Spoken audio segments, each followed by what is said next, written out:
Mastering double entry system and accounting equation is essential. This topic appears in every examination series. Okay, stop right there.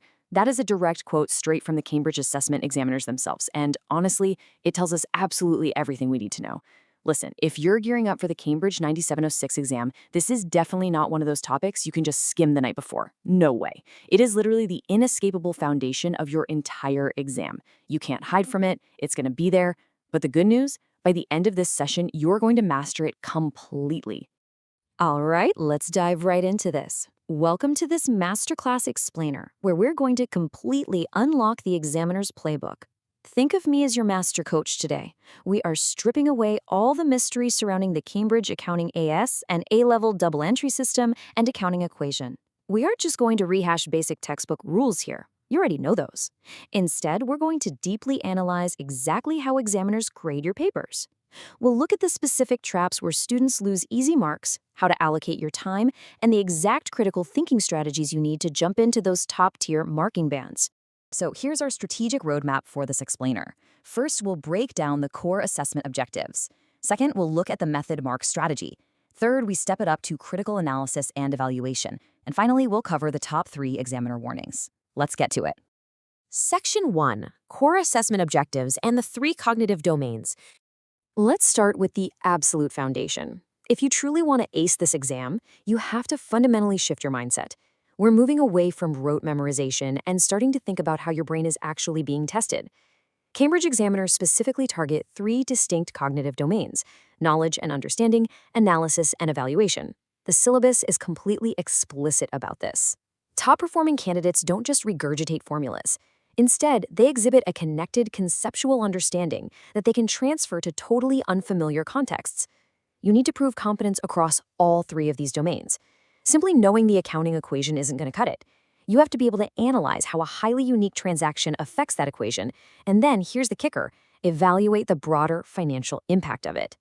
Now, this perfectly illustrates a massive pitfall. Notice the difference here between superficial breadth and analytical depth. It's like comparing a shallow puddle to a deeply rooted anchor. A super common trap is prioritizing that superficial breadth. I see this all the time.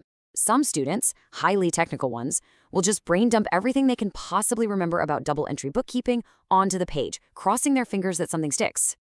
But the academic benchmarks for the 9706 exam demand logical, structured reasoning.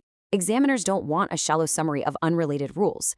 They want to see you take 1 or 2 core principles and apply them deeply, logically, and systematically to the specific, complex scenario they've handed you. Section 2, the method, mark strategy, and technical methodology. Okay, pay close attention, because this is the technical engine of our explainer. This is arguably the single most important tactical approach you can take into the exam room. In these accounting exams, marks are heavily awarded for your procedural process, not just for having the final magic number at the bottom of the page. This systematic processing follows a very standardized 5-step sequence. First, identify the key elements hidden in the question. Second, apply the relevant accounting principles. Third, execute your analysis and do it with abundantly clear working. Fourth, verify your results. And fifth, present it all in the appropriate format. Look, if you make a tiny, silly arithmetic error in step 3, but you followed the rest of the sequence perfectly and showed all your clear working, you can still capture a massive percentage of the method marks. Structured, step-by-step problem solving is literally your ultimate safeguard against dropping easy points. But here's the catch. Your process has to look the part. The presentation of information in the double entry system follows incredibly strict conventions, and examiners are notoriously ruthless about this. You absolutely must have clear and proper headings. You must use the correct industry terminology. For example, do not call a receivable a customer debt. Just don't do it. You have to use standard accounting layouts and formats, and your annotation, meaning your working and your evidence, must be crystal clear. I honestly cannot stress this enough. Brilliant mathematical calculations mean absolutely nothing if they are buried in a messy, unconventional format. The examiners are not going to hunt for your answers. Make it easy for them to give you the marks. A huge part of nailing that process comes down to your data interpretation skills. Remember, In the real exam, you aren't just handed a neat, perfectly organized list of numbers. You have to extract the right data from really complex texts and messy tables. You have to interpret the complex relationships between different accounts, and then you have to draw evidence-based conclusions. This skill is literally the bridge between a dense, wordy exam prompt and a pristine, perfect double-entry equation. Now, before we tackle the absolute hardest part of the exam, critical analysis and evaluation, I want to quickly pause our session. If you want to consistently crush these papers, it requires consistent strategy. So right now, I need you to hit the subscribe button for Ace the Exam's IGCS O and A levels. That's at acetheexam_IGCS, and turn on all your notifications. Hit the bell. You do not want to miss our weekly Cambridge Breakthrough Strategies. Okay, let's get back to unlocking those top-tier marks. Section 3, Critical Analysis and Evaluation and Unlocking the Top Mark Bands. All right, let's shift gears. We are now entering the hardest part of the exam. This is the exact place where the A-star students are separated from everyone else. According to the syllabus and the examiner reports, top-scoring candidates demonstrate true evaluative thinking. What does that mean? It means they don't just blindly accept the data at face value. They actively question assumptions. They consider different perspectives, for instance, analyzing the impact of a decision on short-term liquidity versus long-term profitability. And most importantly, they justify every single decision with hard evidence extracted directly from the provided scenario. Listen to me. Your personal opinions do not matter to the examiner. Your evidence-based justifications are what actually score the points. Look at how these concepts intersect on this slide. The specific mechanics of a high-tier comparative analysis require you to identify both similarities and differences. This is a huge roadblock for a lot of creative thinkers who build a great argument but forget to show the other side. When you are asked to evaluate or compare, you absolutely need to use comparative connectives in your writing. Use words like whereas, conversely, or similarly. You have to support each of those comparisons with cold, hard evidence from the text. And finally, you must draw a definitive conclusion about their relative importance. A one-sided, unbalanced argument will immediately cap your score in a lower band, no matter how beautifully it's written. Section 4. Top 3 examiner warnings and mistakes from principal examiner reports.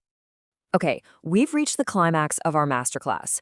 We've talked extensively about what you should do, but now we need a reality check on what you absolutely must not do.